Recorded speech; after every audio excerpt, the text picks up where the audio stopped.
Good evening. How's everybody doing? Welcome to Bucs Live. I'm one of your hosts, Rick Hughes. There's the other one over there, David Whitescarver, the dazzling one. And The we other. That's me. The other. Bucs. We are here to talk Bucs tonight. Lots of good stuff to talk about. There's been a little bit of news. Everybody knows about it. We're going to talk about it on Bucs Live. Are you ready?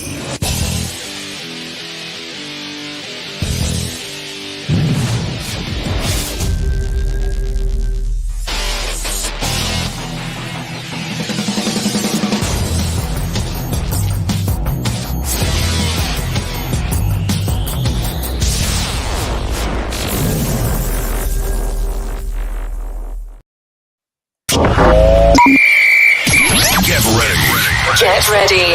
It's time for Bucs Live. Bucs Live. Bucs Live. Tampa Bay Buccaneers talk with Rick Hughes and David Whitescarver. This is Bucs Live. Let's Go. Let's go. Let's go. All right. Yeah, let's go. Let's go talk some Bucs. It's been a week. Been quite a week. Exciting week. Lots going down. The sky is falling. The sky is falling. Mike Evans is going to Kansas City. Mike Evans is going to Houston. Oh my God, what are we going to do? Mike Evans is leaving. Mike Evans is leaving. Oops.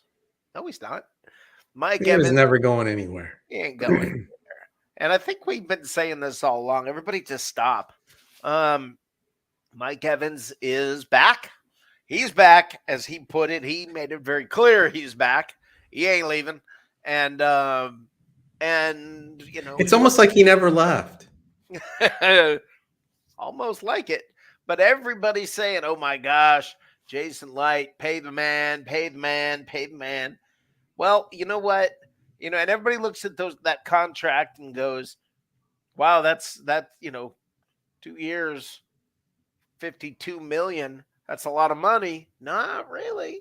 You see, even though Mike Evans' agents out here saying, look at it, it's all front loaded. We're getting all this money up front, which is true. There's $35 million guaranteed.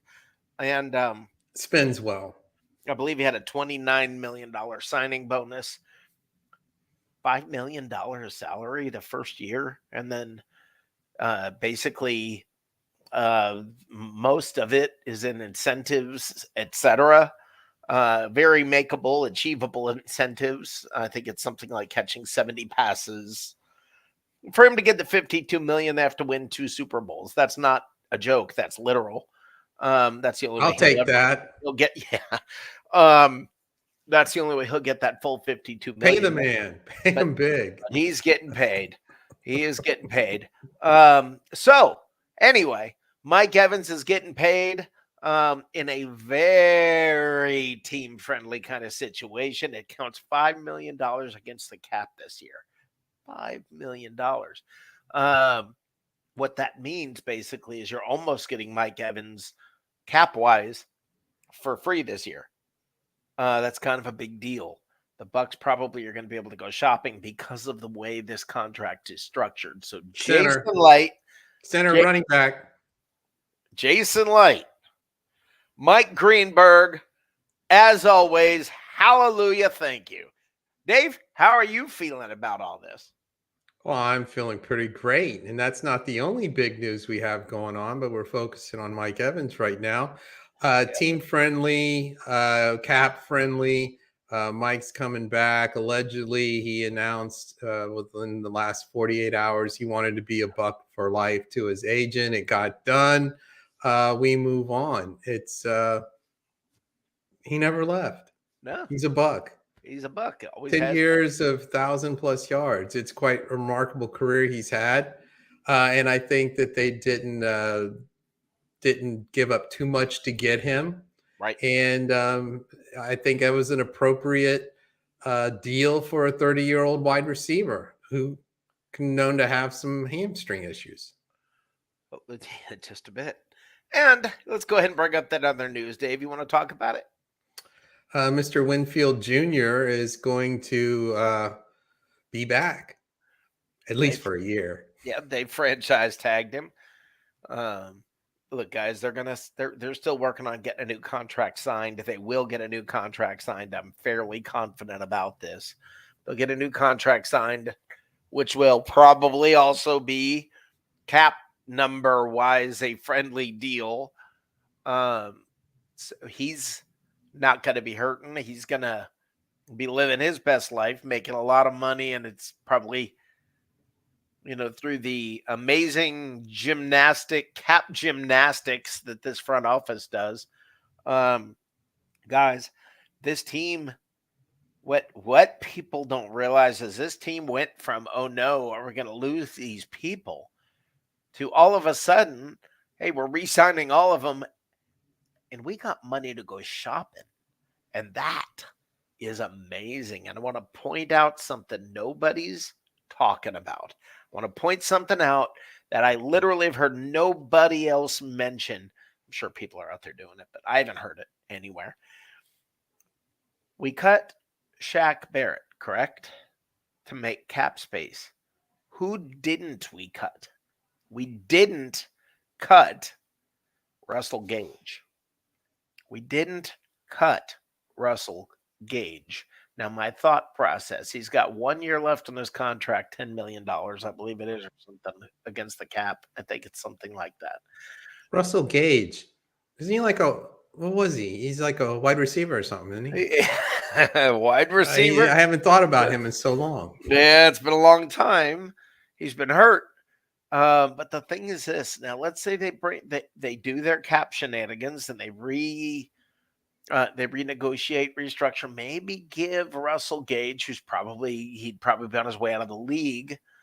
What if they say, all right, look, I'll tell you what, instead of $10 million this year, why don't we give you $20 million over 2 years, but let's structure it this way. And now all of a sudden you got $2 million against the cap this year with Russell Gage.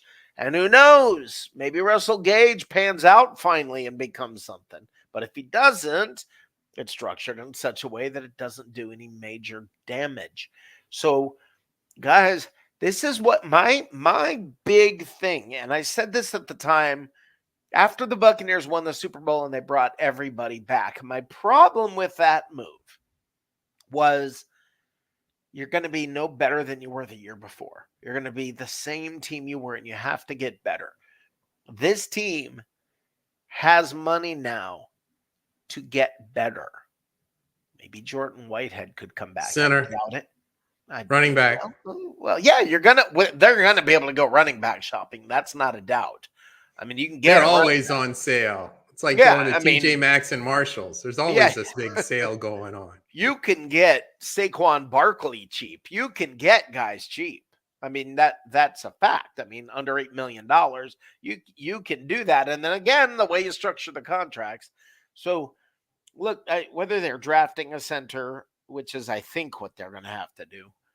I don't know where the center, I don't know where it's coming from, because it's not like there's a whole bunch of centers just laying around, to grab, not good ones. So I don't know where the center is going to come from. I don't know. I'm still in denial about Jensen. Yeah, it's over. Let her go, Dave. Let the girl go. It's hard. I know. But it's like my favorite Buck. But he's on my Mount Rushmore. I don't even have words. Look, the thing is, this team is going to be a lot better this year, I think, than last year. Now, rumor has it that Kirk Cousins is looking around for houses in Atlanta. Atlanta's going to get a lot better if that's the case. But he does have a penchant for losing when it matters. Just saying. But here's the deal that I want to point out. Everybody who's talking about Atlanta showing interest in Baker Mayfield, New England is showing interest in Baker Mayfield. And they have a lot of cap space. A lot. A lot Guys. of cap space. Guys, for the sake of clarity, Baker Mayfield is going to be a Tampa Bay Buccaneer next year. We told you this about Mike Evans, and you guys didn't believe us. Listen, Baker Mayfield is going to be a Tampa Bay Buccaneer next year. I know the agents are playing the game. More than the agents playing the game, the other teams, Atlanta and such, and our rivals are floating news out to reporters and such, saying things like, I heard at the combine Baker was talking to New England and that there may be something going on in New England. That could have come from the Saints. That information could have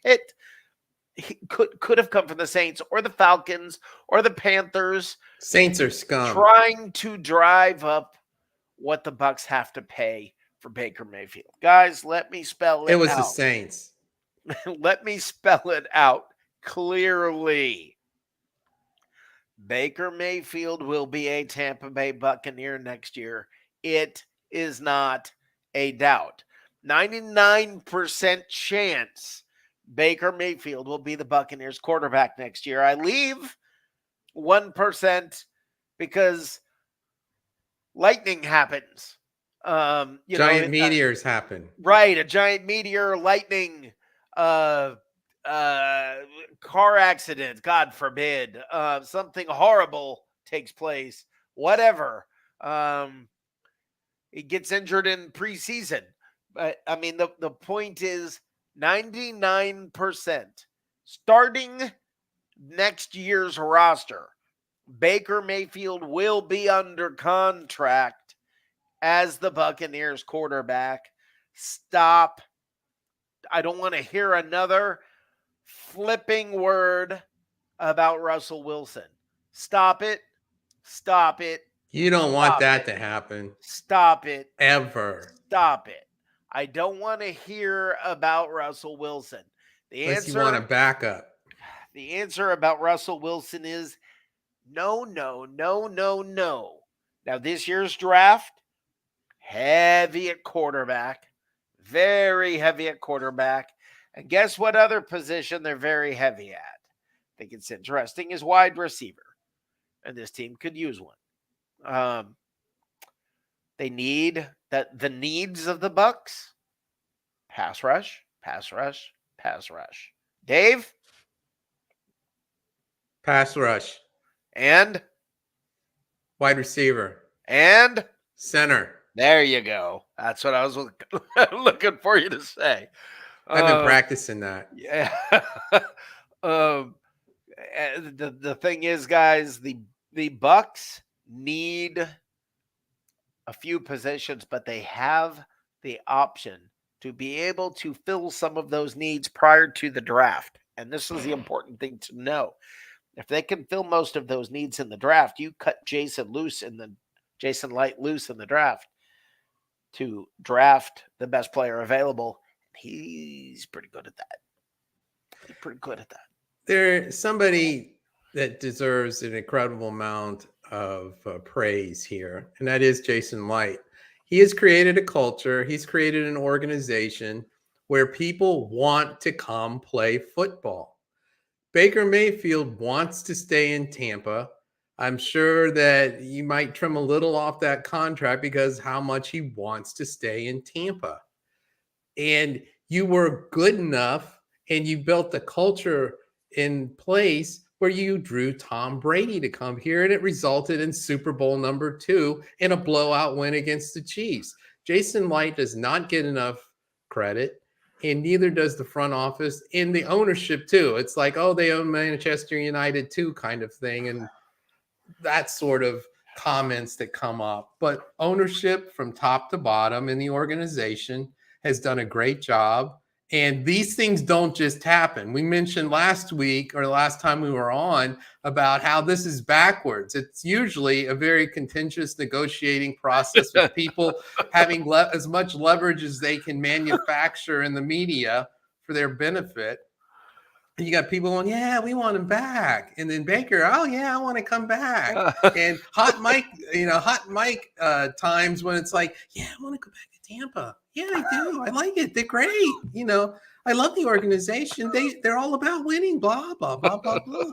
And then you would think if you look at social media or some of the comments that come our way, you'd think that the organization was just this side of New Orleans or something. So props to Jason and props to the front office and props to the Buccaneers organization. Mike Don't take Greenberg. them for granted. That is absolutely correct, Dave. You are dead on correct on that. I don't know how this guy hasn't been NFL Executive of the Year. Jason Light deserves it repeatedly. He's done an amazing job here. Listen, we've had good general managers previously. He's by far the best, and it's not close. And his very first draft pick as general manager, his very first draft pick is Mike Evans, the best offensive player this team has ever had. And you could say, what about Brady? That was 3 years. Okay. And I'm sorry, but that last one, not even close. And the two prior to that, he had a supporting cast. I mean, a ridiculously good supporting cast. So, but Mike Evans, through all of the quarterbacks that he has worked with, and I mean, it's a list. The quarterbacks Mike Evans has caught passes from is quite a list. If you look at that quarterback list, you're not sitting there thinking, oh, for the first 10 years of his career, he's going to have 1,000 yards every year. You wouldn't be thinking that. He's, what do they call it? They say he's quarterback proof, right? He's quarterback proof. I mean, Dave, who do you think, is there anybody you could even put in the echelon of Mike Evans offensively for the Bucs? So we're talking wide receiver. Yeah, with the Bucs. Anybody with the Bucs? I don't. Okay. I think we've already answered our question because we're talking about him being the first offensive player to play for the Buccaneers, primarily at least for the Buccaneers, that's going to be going into Canton. Yeah. And that means there ain't anybody else. So kind of by default, if that's your thinking, and rightly so, then I'd say, yeah, there's nobody that can compare to the 10 years that Mike Evans has had with the Buccaneers on the offensive side of the ball, regardless of position. Want to have some fun? These are the quarterbacks Mike Evans has caught passes from. The whole time I say this list, keep it in your mind. 1,000 yards every year. Josh McCown, Josh Freeman, Jameis Winston, Mike Glennon, Fitzmagic, Tom Brady, and Baker. He's pretty good. And he's got 1,000 yards every time. Every stinking time. I mean, guys. Don't tell me who the quarterback is. Throw me the ball. Right. And he's going to catch it. Now, I've got a theory on why Mike Evans doesn't get the props that he deserves. I'm going to get to that. But let me give you my quick take, by the way, on Antoine Winfield. Antoine Winfield, everybody loves Antoine Winfield, and he's still underappreciated. Let me be clear about this. Antoine Winfield was the most important player on the Buccaneers last year, period. Antoine Winfield single-handedly won multiple games in a team sport. Multiple times.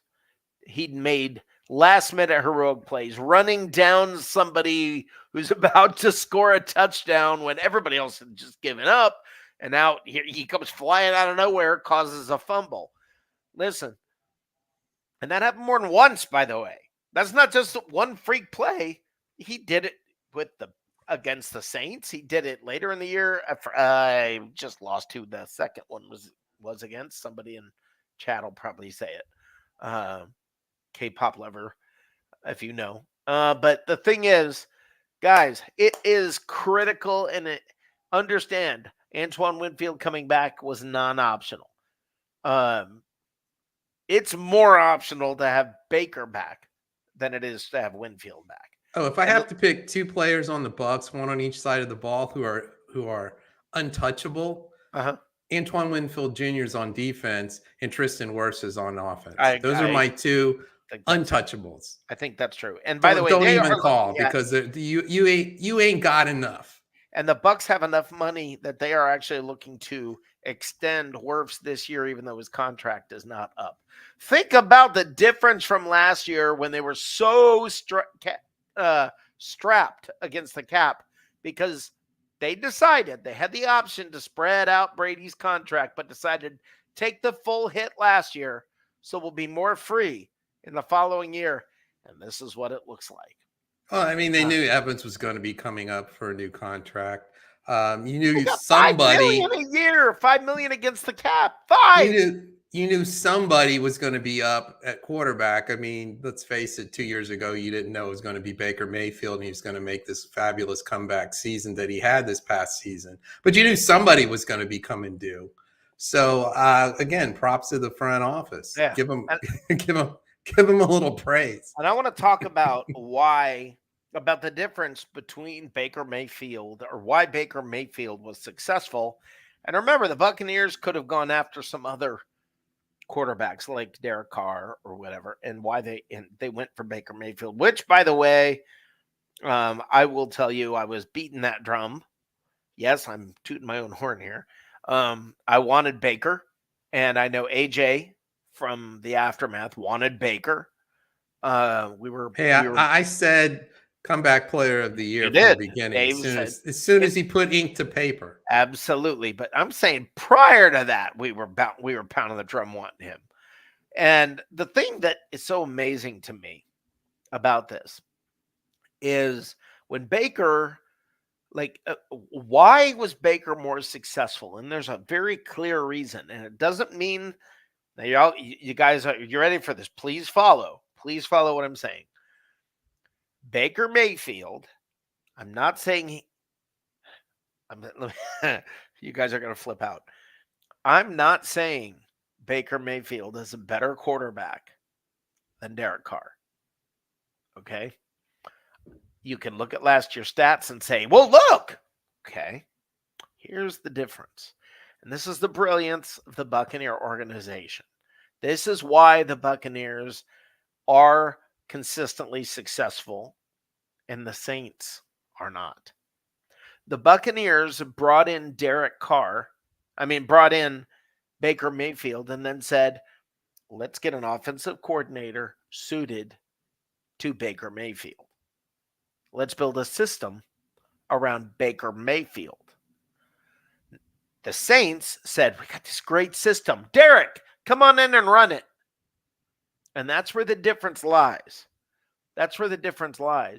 Is the brilliance of the Buccaneer organization to learn how to work with the players that they have, to play to their strengths, and to really stop for a moment and say, what does Baker do well? What does he not do well? Let's work it accordingly. Who did the Buccaneers go get this year as offensive coordinator?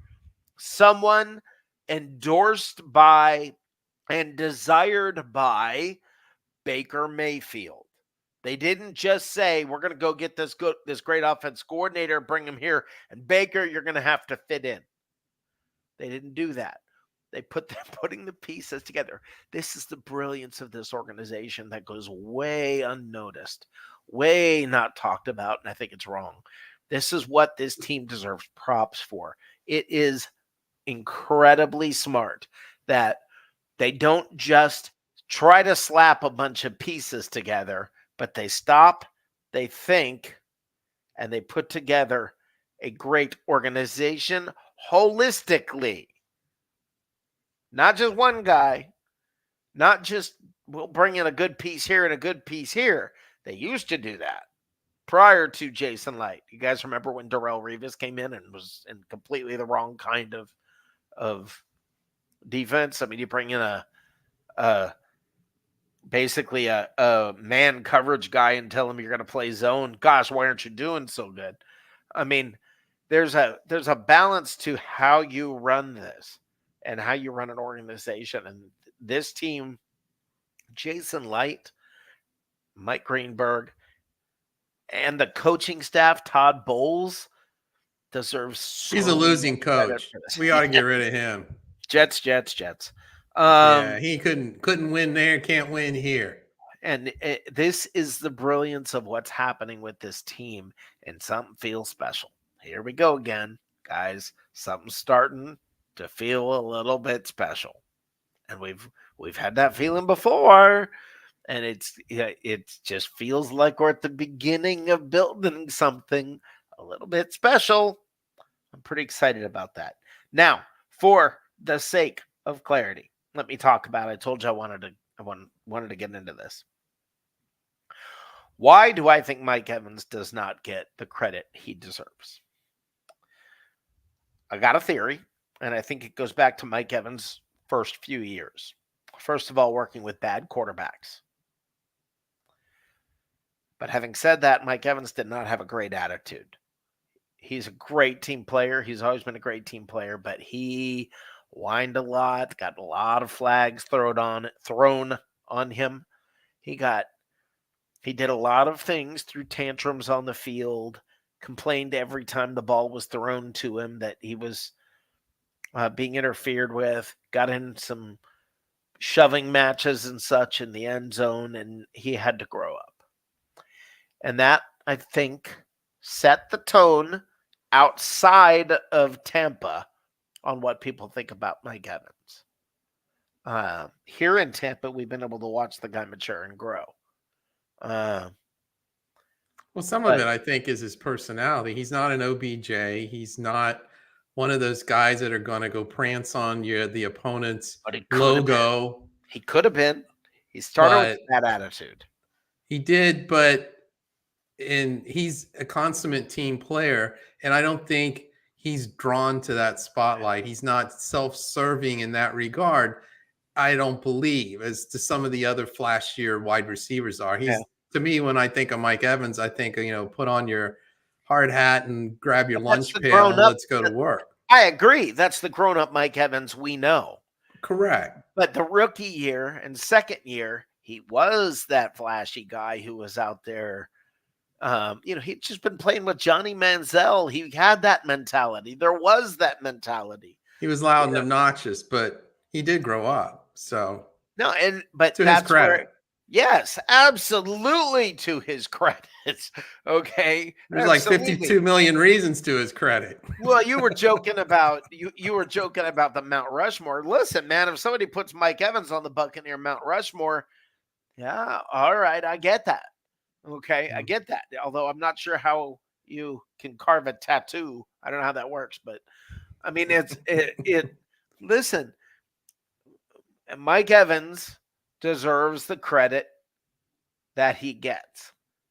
He probably should get more, but I think that he maybe laid a foundation at the very beginning that was not positive and left. I think he might be paying the price for that. I don't know if I'm wrong about that. Do you think I'm crazy, Dave? I mean, do you think? I don't think you're crazy, but I think some of it goes back to Mike Evans' maturity to the point that I don't think it matters a whole lot to him. I think what matters is finish his career with the Tampa Bay Buccaneers and making another run at a ring. Well, I agree with that. I don't know that it matters to him. I'm just trying to some of it's driven by the player. I mean, there's certain players that want that spotlight, that are trying to maximize their earnings and want to be that guy that thumps his chest and is the center of attention and that sort of thing. How's AB doing? That's not Mike Evans. Right. No, at least today's Mike Evans. I agree with you. But this is what I wonder about this organization, and what I think is so special about this organization is I wonder if the leadership in the locker room, the leadership in the organization up top, etc. I wonder if Evans could have gone down that wrong road, but was guided and led in a better direction. Remember, he had Vincent Jackson to see as a role model. Who was a great role model. Yeah, in Totally the way different that, kind of wide receiver, but yeah, but the way he carried himself, yeah, I'm talking about. Yeah, professionalism, absolutely. yeah, and I think I credit Vincent Jackson for Mike Evans being Mike Evans. This is the student. What's the saying? The student out performing the teacher, whatever that Right. saying is. Um, I think that's what's happened, and it's exciting to see. So all of that's true. But I listen tomorrow. You're probably going to get Baker Mayfield signing. That would be a not a shock if that happened tomorrow. Either that or they'll get it done with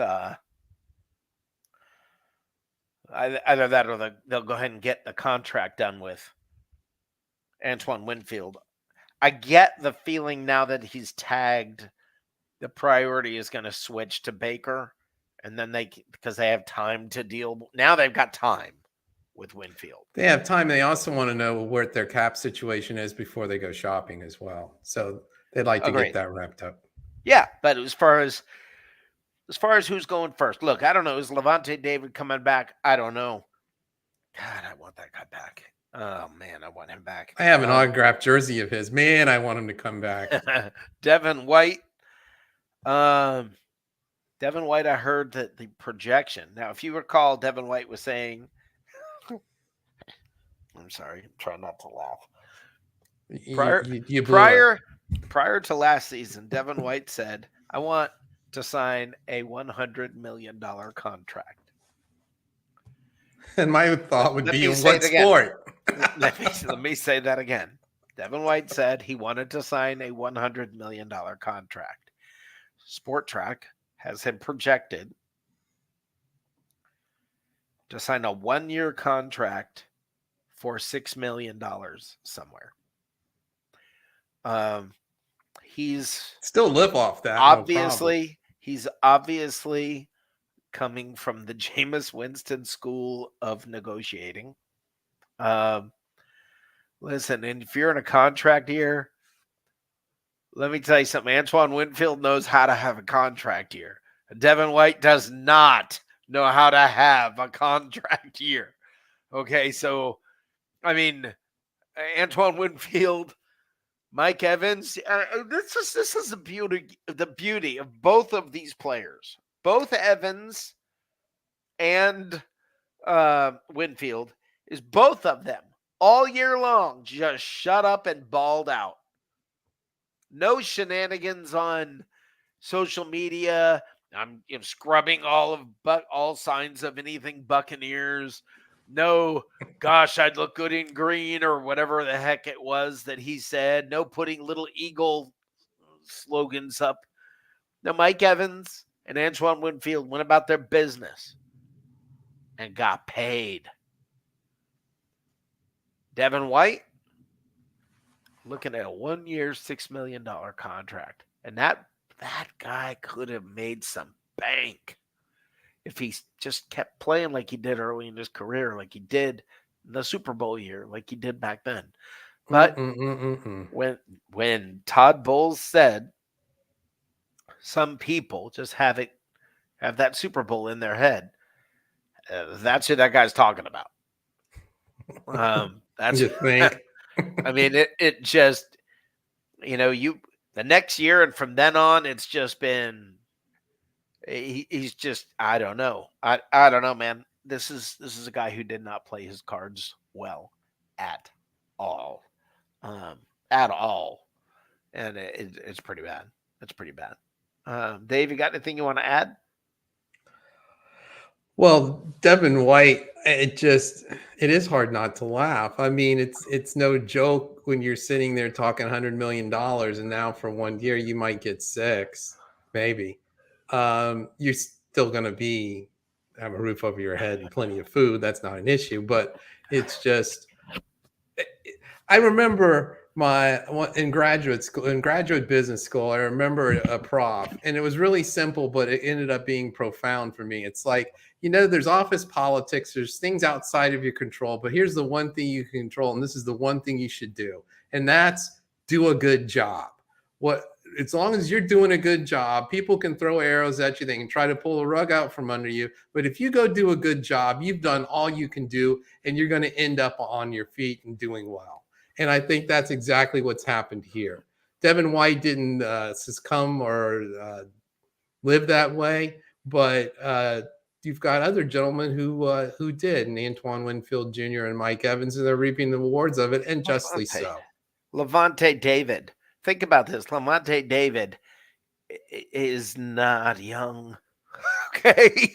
Not young. He's going I like him. He's going to make more money than Devin White, who had the world in front of him. I mean, that's just, I mean, it's sad a little bit, but when all of a sudden you're looking at it and you're looking at KJ Britt and going, yeah, I'd rather have KJ Britt on the field than Devin White. Dude, you had a coach that loved you, went to bat for you. They put that C on your chest last year. Captain Warren Sapp. Not exactly the pinnacle of knowing how to live life. When Warren Sapp can say they ought to rip that C off your chest, what does that say about you? What I mean, oh my gosh. It's just, hey, Devin, I can tell you this, as a Buccaneers fan, we'll take you back next year. You can be our backup at that position. You want to be a backup linebacker? We got space for you. But you're no longer starter quality on this roster. Well, I don't think with his makeup happened. I don't think with his makeup he could be a backup, and certainly not in this organization. I mean, he's got to go. I agree. I don't think they'll bring Jordan Whitehead back.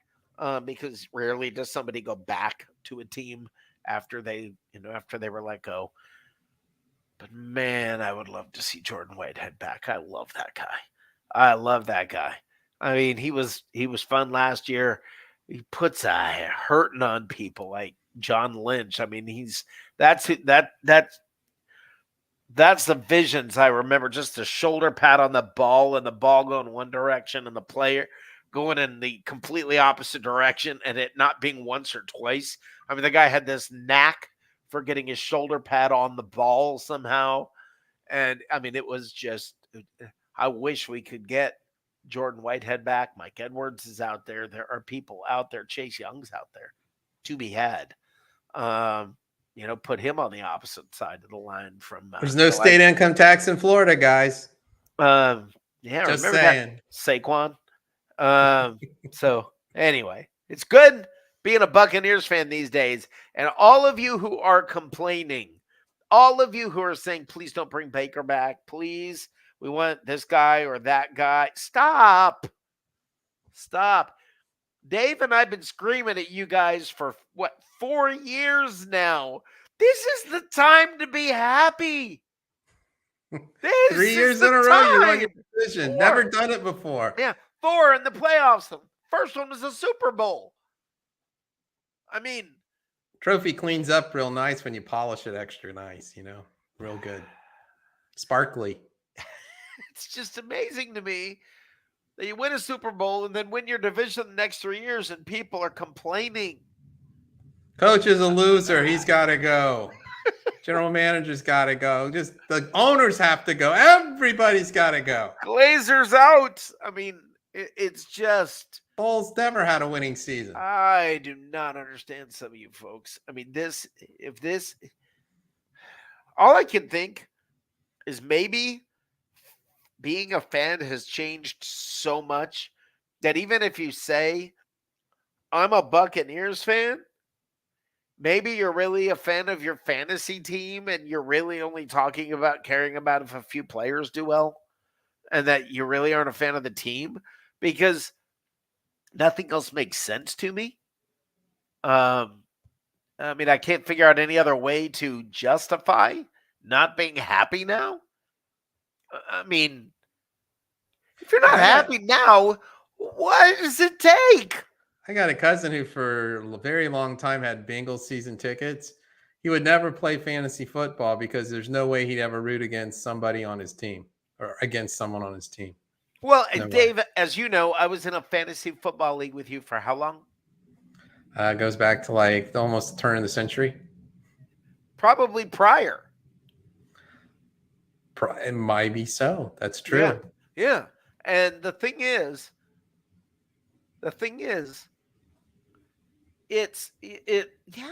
even at that point, I'm still rooting for the Bucs over my fantasy football team.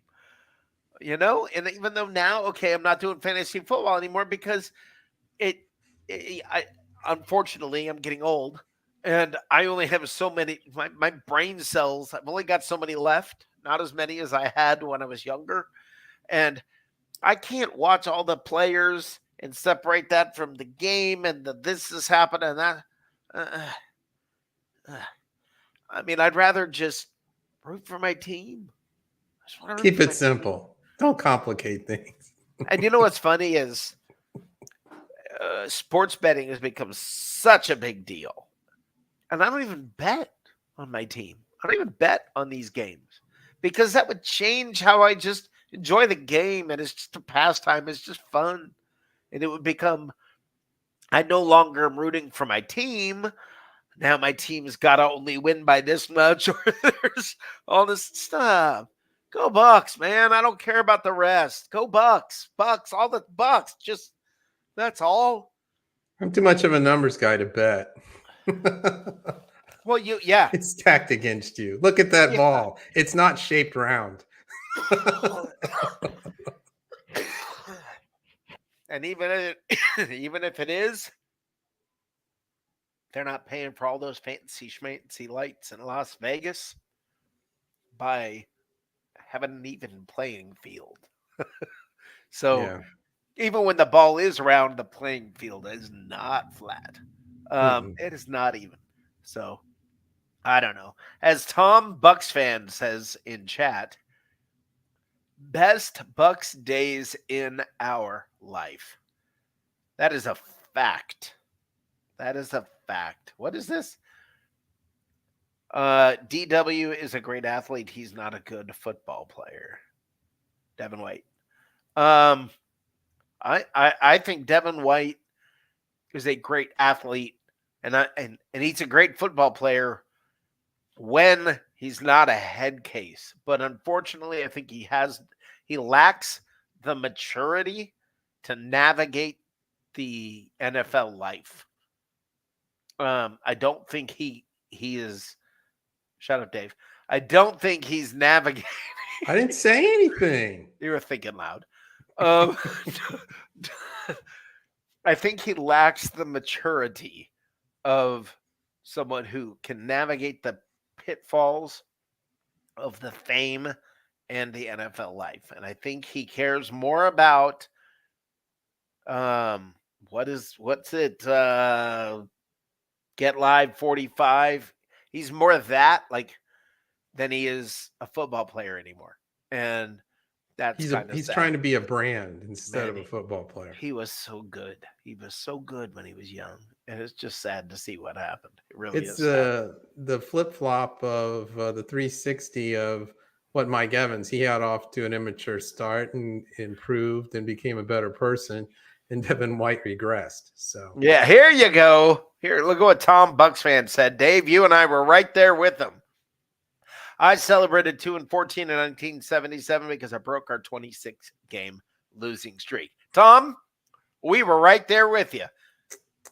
We were right there with you. There's a man that knows what it means to be a Buck fan from the beginning. There's a man who knows what it means to feel pain and heartache and disappointment. And here's the thing, guys, and this is why I think Dave and I and probably Tom don't understand you guys complaining now. This is ultimately why.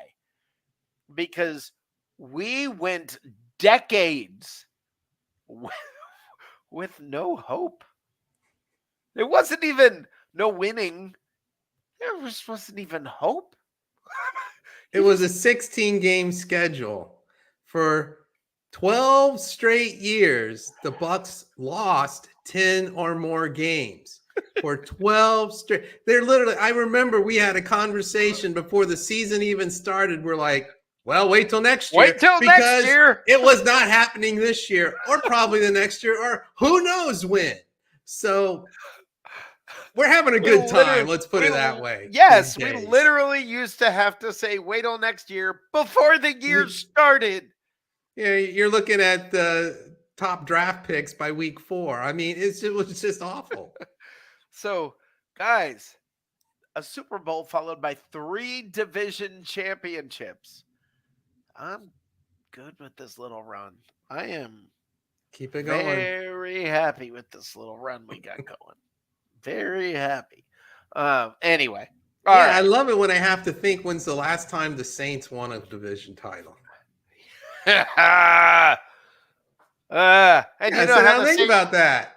And not just that. Think about, how they keep kicking the can, right? Kicking the salary. The Saints keep doing that, keep doing that, keep doing that. How's that worked out for them? Well, about as well as that Derek Carr contract.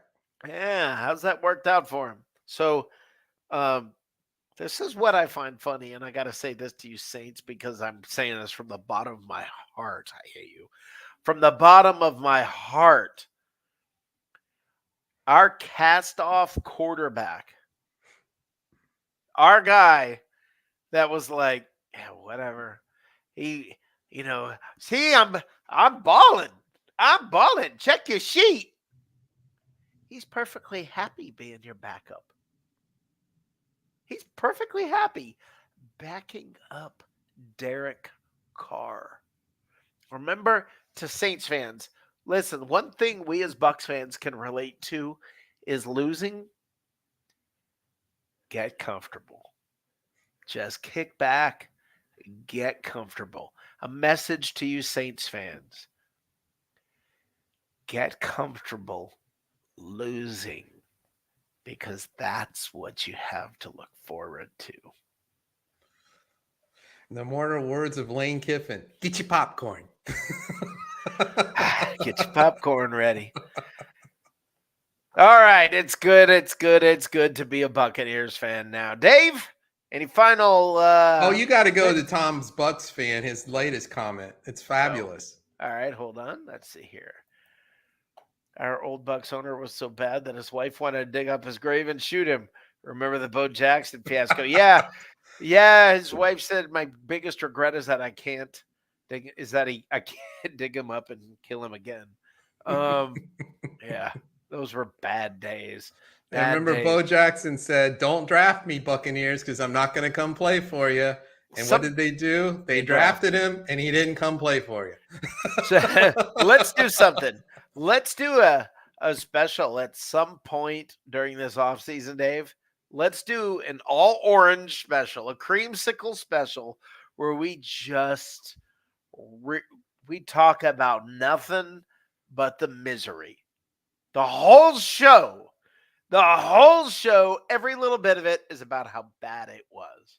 I could do a whole show just on not signing your starting quarterback, Doug Williams, my all-time favorite quarterback, just because he is, to me, over $200,000. Yeah, $200,000. Yeah, your best player on your team. Yeah. Mm-hmm. Gone. Yeah, to the USFL. Yeah, I'm getting worked up already. That'll be a good show. Will there be full of rants and babies, right, Dave? Don't be babies. The whole thing is gonna. I think Mr. Culverhouse has his own. He doesn't just get a face on Mount Rushmore. He gets his home mountain as far as the biggest baby that ever lived. Yeah, you know what? Save that for that. Or let's do that at some point. Anyway, guys, thank you for a fun night. It's been enjoyable. We've got a lot of good news for the Bucs, and I think more is coming this week. I think there's more coming tomorrow. I think this is going to be a very, very, very, very fun week to be a Buccaneers fan. This is going to be a good offseason.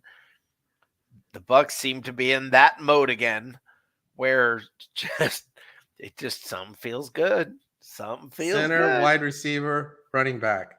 Something feels good. I'm looking forward to it. All right, guys. Have a great night. Thank you for being here, all of you. Sorry if I didn't get to your comments. It's been a good night, though. Gosh, there's a lot to be happy about. Have a great night, everybody. Maybe we'll put some content out for you over the next few days. We'll see. Go Bucs. Go Bucs. Go Bucs.